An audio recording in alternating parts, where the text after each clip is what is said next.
Ele. Boa noite a todos. Boa noite. Pode apagar essa daqui? Como é que estão vocês? Confesso que eu pensei que tinha me abandonado. É porque depois da época do Covid, lockdown, tudo, a gente ficou naquele processo, até hoje tem gente de máscara aqui, né? Até hoje tem gente de máscara. Não, é porque... Eu sei, tudo bem. Eu estou perturbando. Porque as máscaras, hoje a gente vê máscara, cheio Covid. Não, é porque o Covid veio para nos despertar outras coisas que a gente já tinha obrigação de saber, né? Lavar as mãos e higienizar. Então hoje, cuidado para redobrado. Qualquer tossezinha. Não sei se é gripe ou se é Eu tinha umas crises de rinite alérgica. Quando eu espirrava, eu era acusado justamente de coisa, né? Eu dizia, gente, é rinite. Aí ficava live, mas esse contato que a gente tem aqui, nada supera ele. As lives são boas, facilita. Tecnologia, né, gente, é uma coisa boa, todo mundo gosta de tecnologia, né? Mas o contato presencial, esse nenhuma tecnologia vai substituir nunca. Eu gostaria, boa noite mais uma vez, para quem não me conhece, Manuel Trajano, sempre é bom relembrar, né?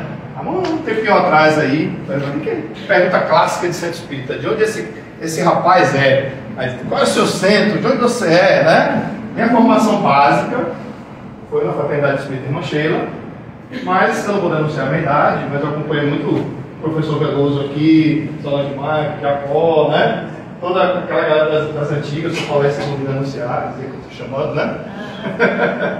Eu não estou vendo isso mais no volume. Mas a provocação de hoje, gente, começa com uma pergunta e no final vocês vão se refazer e falar de novo. Agora sejam sinceros. Quem tem medo da morte? Quem não tem. Não, a primeira pergunta é quem tem. Levanta o dedo. O espírito pode ter medo da morte, sim ou não? Quem tem medo de desencarnar? Senti um ruído aí. De novo, quem tem medo da morte, levanta o dedo. Vai morrer dormindo. Claro, né? Todo mundo pensa assim, vai morrer dormindo. Ninguém quer morrer longe daqui, né? Já tempos que nós estamos vivendo no mundo, não é só Salvador, de uma forma violenta. Ninguém quer acidente. Mas todo mundo aqui em algum momento já leu a respeito de transição, não planetária, a transição para o outro lado, né? Eu sempre gosto de citar um exemplo aqui antes de começar o assunto. Que é segurança, pela experiência de mediúnicas também, relatos de forças idôneas, e uma amiga que desencarnou naquela tragédia de uma grande, onde a amiga dela, muito colada com ela, sobreviveu e ela disse, olha como é que são as coisas. Ela sempre ia para ali, todos os dias no mesmo horário, ficava na parte de cima do barco. E naquele dia exatamente ela resolveu tirar um cochilo lá embaixo, ó, um cochilo. Cochilo já a espiritualidade vai falando para a transição sem sofrimento. Por quê? Não porque ela era espírita ou médica, mas ela fazia um trabalho belíssimo com comunidades pobres. Não estou dizendo aqui que não vai ter sofrimento por causa disso, mas com certeza, o material que eu tinha, de educando para a morte, montei ali, fiz uma miscelânea legal. E outros materiais assim que eu sempre gosto de trazer uma provocação, que vai além do espiritismo, da ciência tradicional, a psicologia, a psiquiatria, esse tabu chamado morte. Quando eu comecei no espiritismo para valer, assim, 20 anos atrás, não foi tanto tempo assim, tinha certos temas que eram quase que proibidos falar em centro espírita. Proibidos? Isso mesmo. E aí a gente pega o Instituto de Psicologia, Universidade de São Paulo, quem quiser procurar no Google depois, o Duro Exercício do Adeus, foi uma matéria da Veja, lá em 1999, eu guardei lá a revista, por acaso achei, depois peguei na versão digital. Um amanhecer. Por que a morte é um amanhecer? Porque a vida depois da vida. Morte é um termo fisiológico, de falência dos órgãos, de paralisia material. Aí eu fico, poxa, é chato, cara, escuridão. Eu tenho um velho esquecimento, vou falar em morte, é uma coisa que eu não sei, mas esse tal de espiritismo está me dizendo que eu já vi várias vezes, mas nossa racionalização também não deixa, a gente quer imaginar. Só que a gente quer imaginar uma coisa que a gente é momentaneamente proibido. Por que proibido pela sabedoria divina? Porque a gente não vai gostar de muitas coisas que a gente não quer ver. Eu me lembro de Brian Weiss, Muitas Vidas, Muitos Mestres. Pagar? Não. Minha esposa mesmo, ela se considera agnóstica, até não, de Deus, mas é agnóstica, só vida é energia. E tem uma coisa que você fala comigo, que eu acho forte quando a gente vê essas guerras aí. Devia ser proibido, ela fala bem assim, devia ser proibido criança sofrer. Principalmente das guerras, né? No câncer. Mas a gente tem que falar que a lei não é para ser insensível, injusta. E ele perguntou, preferia que fosse justa? A serenidade de Sócrates era o produto de um processo educacional. A educação para a morte. José Plano Pires, Educação para a Morte, página 9. Aí quando você vê assim, parece que Sócrates estava apático. Estava assim, aceitando, simplesmente. Quando na verdade, por trás ali, você tinha um espírito já evoluído, que entendia que não tinha mais para onde ir. Para que ele quis dizer que os outros estavam condenados? Porque era o destino de todos. Então, se a morte é uma condenação, seja qual for a via, por mais injusta que a gente considere, eu sou contra a pena de morte. Então, eu sou a pena de morte formal. Mas a pena de morte informal está aí no dia a dia. No tribunal do crime, os abusos, né? Dentro de casa, padrasto com filho, madrasta com filho. A gente vê aí o caso Mardônio, não sei o que, tudo, o outro Bernardo. Então, assim, falar em pena de morte, sob a ótica da justiça terrena, mas também tem a justiça dos próprios homens que se julgam, também, quando passou pelo processo dela também, sabia. Muitos deles que foram condenados, sabiam, de alguma forma, consciente ou inconsciente. Então a morte está no nosso inconsciente, individual e coletivo. Então faz parte do processo educacional. Se a gente for para a linha da biologia, nascer, crescer, rápida, engenheiro adora curva, viu? Se a curva vai ser mais assim ou mais assim, vai depender de você. Bebidas, drogas, promiscuidade, vai mais. A curva é essa. Se a gente faz o pensionário aqui, trabalhando, uma boa alimentação, a curva. Trajetória, mas nesse caminho aí pode ter alguma coisa aí do, aspas, destino. Pode. São os processos missionários da luz que eu digo, Chico Xavier, André Luiz, pode ter processos que a gente se programou, se comprometeu e pode acontecer. Movidos pelo nosso livre-arbítrio ou o livre-arbítrio dos outros. Que aí, se a gente for com outras religiões, uns vão chamar de karma, dharma, etc. Expiação, missão. Mas a morte vai ter, é a única certeza da vida. Nossos pais, avós sempre dizem isso. Então, o nascimento, o começo é a certeza da morte. Nasceu, já começa o processo. Há 2000 anos, Jesus de Nazaré, carpinteiro, filho de carpinteiro, ensinou ao mundo os princípios da educação para a morte. Enriqueceu seus ensinos com o seu exemplo pessoal. Exemplificou a própria imortalidade, ressuscitando o seu corpo espiritual, o corpo bioplásmico, que os materialistas descobriram, no Santo Sudário principalmente, e apressaram a esconder da humanidade. O que é que ele quer dizer isso aí? Que mesmo com toda a luz da ciência, o corpo, todos aqueles processos que a ciência estava mostrando, tinha um freio chamado Igreja Católica. E quando eu falo Igreja Católica, eu não estou julgando nem criticando. São os processos que estão lá na história. O controle das massas, o controle do dízimo, o controle do próprio processo do cristianismo de controle. Quem lê os livros de história, aí lê de história, a plebe, a nobreza, o clero. Na época dos reis da Inglaterra, a própria Joana d'Arc, condenada, sabe? Quem é que julgava? Quem era o STF da época? O clero. Os reis, as rainhas, consultavam quem? O clero. Quem assistiu aí, o próprio seriado está na Netflix, fazendo um jabá aqui de graça, não pagando, The Crown, que é a história da Rainha Elizabeth, passa por Diana, a história da família da Rainha Elizabeth. A igreja presbiteriana, ali, tudo era lei. Tudo. E a coisa vai muito além, depois vocês podem futucar em algum campo neutro, sem ideologia, porque vocês veem ali que é uma coisa, mas tem um radicalismo, tem um fundamentalismo, mas tem um pano de fundo ali, que é da época, a Pérsia Antiga. Para vocês terem ideia. O que era a Pérsia Antiga? Era o tamanho da Rússia, que pega hoje o que é o Irã, o Iraque. E o objetivo dos caras é conquistar o mundo, viu, com o islamismo, viu? Que se dane espiritismo, xanismo, consciência, está sendo até hoje. Sendo mais certo que elas vão para o inferno. Purgatório, etc.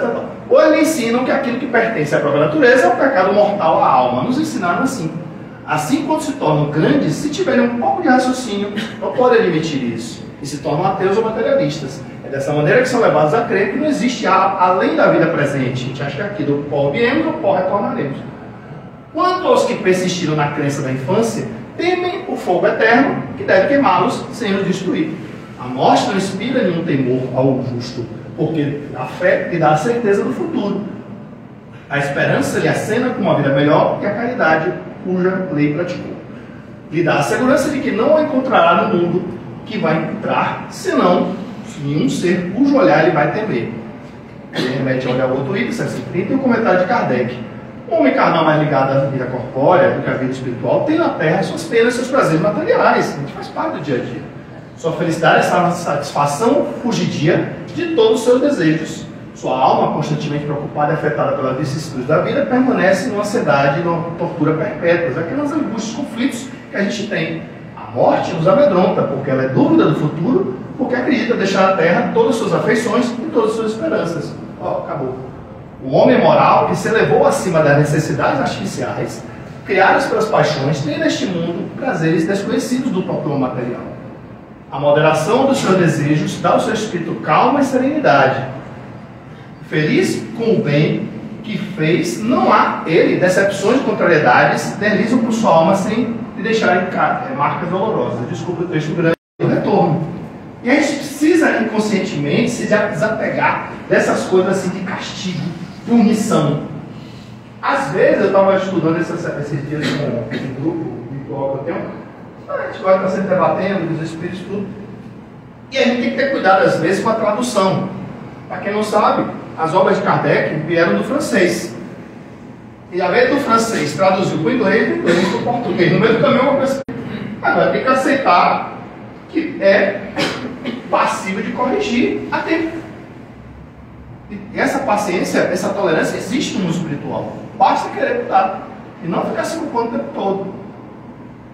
Outra coisa que passa também quando a gente encara a morte, principalmente alheia, dos outros, parentes, tudo, é a questão do luto. Mas como é que a gente encara o luto? Na psicologia fala, o luto é um processo natural. É um processo que começa ali muitas vezes na negação, depois tem a aceitação, e a gente vai convivendo. Em um momento, a gente vai esquecer do ente querido da pessoa que foi. O luto pode ser eterno. Eles cultuam o velório como uma liberdade, uma libertação. Uma celebração. Celebração não é festa. Diferente. A gente aqui só faz celebração como diz assim, descansou, rest in peace, RIP. Que estava sofrendo, estava agonizando, era um câncer e tal. Mas muitas vezes também, quando o processo está lutando, a gente até deseja que a pessoa, claro, né? Olha que ato de altruísmo muitas vezes. Se a padeceu da morte é um efeito da sabedoria da providência. E é uma consequência do instinto de conservação comum a todos os seres vivos. A gente esquece disso, né? Mas a gente é ser vivo. A gente procria, reproduz, né? Perpetua a espécie. Ela é necessária enquanto o homem não estiver suficientemente esclarecido sobre as condições da vida futura. Como contrapeso ao impulso, e se esse freio o levaria a deixar prematuramente a vida terrestre e a negligenciar o trabalho aqui embaixo, que deve servir para o seu próprio avanço. É por isso que os polos cognitivos, mas tipo assim, eu me lembro que uma vez eu assisti um seriado chamado Roma, era da HBO, e aí o pessoal passava na Roma antiga, quando viu um corpo caído assim, não é um, morreu, não é meu, não é parente meu, né? Onde a gente vê esses programas aí de pico de audiência aí, quando pensa na morte, que vende a notícia ao corpo, que vende a notícia. Já pararam que as passarelas de Salvador estão todas com uma tela azul? Você sabe para que é aquilo ali? Para evitar o lado da passarela. Olha que ponto a gente chegou. E tem gente roubando as placas para comprar droga. O chamado saciseiro, né? Estão levando até as placas. Quer dizer, o mundo está assim. E eu já vi passar em lugares que estava lá bombeiro, tentando negociar, convencer a pessoa, e muita gente gritando, pula, pula. E o bocado de celular ligado ao vivo, Facebook, Instagram, olha, pedindo para pular. Essa é a sociedade doente que a gente vive.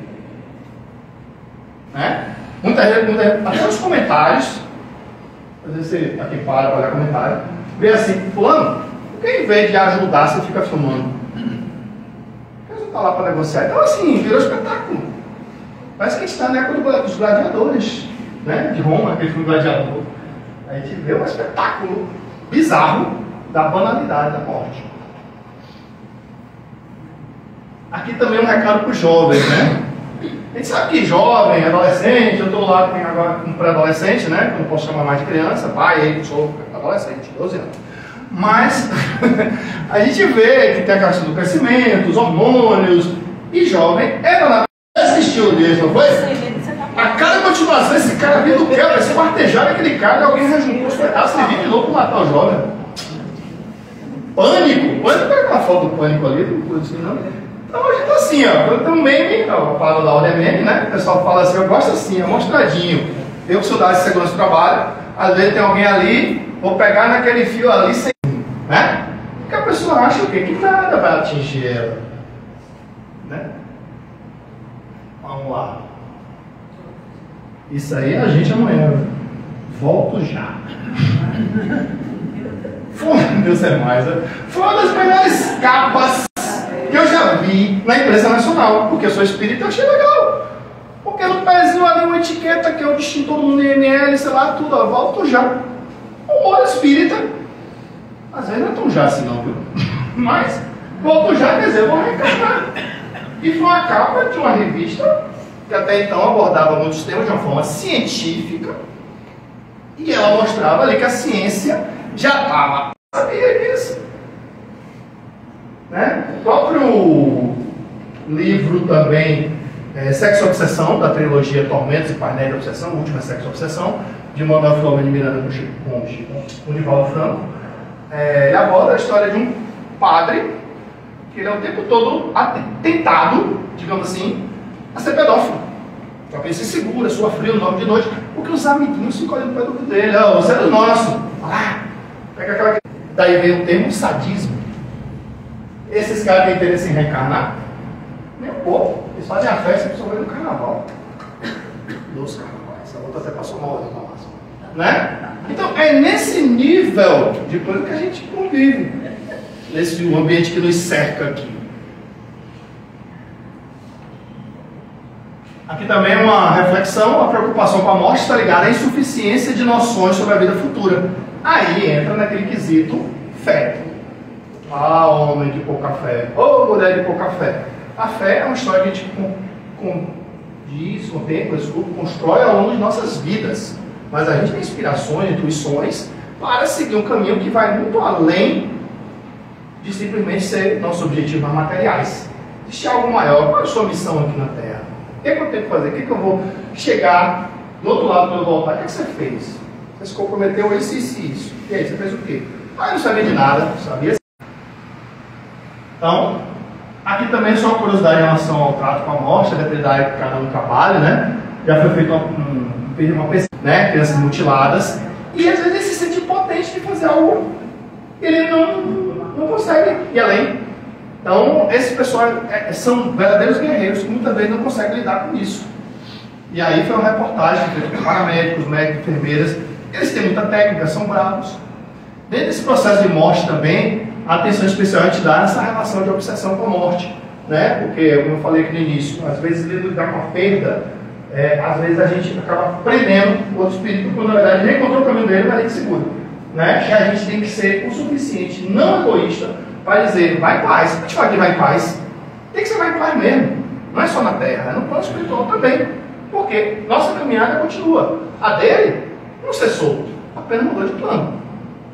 É fácil estar falando isso aqui assim, porque não é com a tua pele? Não. Eu também tive minhas perdas. Todo mundo teve suas perdas. Mas a gente tem que continuar a nossa caminhada, porque é uma coisa certa. Todo mundo vai se reencontrar um dia. Quem quase morra, esteja vivo, quem quase vive já morreu. Aí vem umas perguntinhas básicas. A alma deixar o corpo tem imediatamente consciência de verma? Consciência imediata não, é um processo de... Você está sendo bem recebido, vai sendo tratado, vai ter um processo de perturbação, de aceitação, mas é normal. Todos os espíritos experimentam o mesmo grau, que eu falei no início, mesma duração, perpetismo. Nós aqui, tem alguma influência sobre a duração? Mais ou menos longa essa perturbação, tem uma influência muito grande a partir do momento que você desperta. Quando repetir todos os dias o mesmo trajeto, muda de vez em quando, em vez de ir pela hora, vai para paralela. Quer ir pelo DIC, hoje em dia eu vou pelo coisa ali, muda de vez em quando. Essa coisa de quem está com medo de sequestro. Não, eu não gosto de entrar no automatismo. Se eu posso mudar um pouquinho, por que não? Fazer uma coisa diferente. Então não se arrisca a vestir uma nova cor, uma nova conversa com quem não conhece. Morre lentamente que evita uma paixão e seu redemoinho de emoções, que não resgata o brilho dos olhos, os corações. De vez em quando escova o dente com a boca, porque você exercita o cérebro, o lado direito e o esquerdo, trabalhar em harmonia. O esquerdo da lógica, o direito da intuição, e você tenta equilibrar os dois lados, entre outras coisas, claro, viu? Não é só simplesmente esquerda e direita. Então, na transição, a gente já falou, o sono pós-mortem, a gente chama de perturbação da transição. É uma coisa que também é Adenauer Novaes, tem até um livro sobre isso, e o título do livro é A Psicologia do Espírito. A psicologia não é só para quem está encarnado, é sociedade de saúde aí. Lá em casa a gente é uma salada de fruta, viu? Tem médico, advogado e engenheiro. A gente conversa. Minha irmã, por exemplo, eu não posso chegar assim, eu vou costurar aqui, ó, você vai suturar, né? Essas brincadeiras palavreadas. E aí vem a questão lá, o último alento quase nunca é doloroso. Uma vez que ordinariamente ocorre um momento de inconsciência, um apagar, um sono, assim, incontrolável. Não é como meu barco tem que ir junto com minha tumba. É a reencarnação de Faraó, né? E Faraó era enterrado com os escravos vivos. Porque quando ele acordasse de volta, ele queria os escravos lá, achava que os escravos estavam à disposição dele, né? Pelo menos eles acreditavam na reencarnação. Mas ele achava que quando reencarnasse, lá do formol dele, lá, ele ia voltar com a mesma cara e os mesmos escravos, né? Coitados dos escravos, né? Então, aí também já era um processo para eles também. Vamos lá. Texto apertado. Aqui é só o textinho provocador que está lá no texto base. Então, aí, materialismo e sofrimento, né? O apego. Então aí são casos aí que a gente já citou aqui, a questão da morte traumática versus a morte natural, acidente, homicídio, é aquela questão do suspiro da melhora, né? Que Joana de Ângeles chama isso de momento de redenção do espírito. É para frente, nascer velho, ficando pequenininho, então é uma provocação de reflexão. A questão da redenção do espírito, como também é um processo também de expiação necessário, aí depende da necessidade que cada espírito se programou. Isso que eu não vi. É todo um processo de resignação, de resiliência, de necessário passar. É claro que a gente está lá de cá, está vendo aquele sofrimento, entra aquelas discussões de eutanásia, de astanásia, não falar sobre isso aqui agora, mas, para todos os efeitos, é necessário passar por aquilo. E o livre-arbítrio tem que ser respeitado, tanto de quem está indo, como quem está ficando. Aí as discussões que a gente já fez, pena de morte, a questão da espera, do milagre, esse filme é fantástico, né? Tem mediunidade também. O caráter definitivo da morte não deve ser motivo de preocupação para o ser humano. O que deve preocupar de fato é o seu legado, é o que você está deixando no seu caminho, a sua dignidade e a sua honra, pois esses vão durar para sempre. Aí The Raul Seixas, que dizia, para encerrar aqui, falava, olha o trem, vem surgindo de trás das montanhas, olha o trem.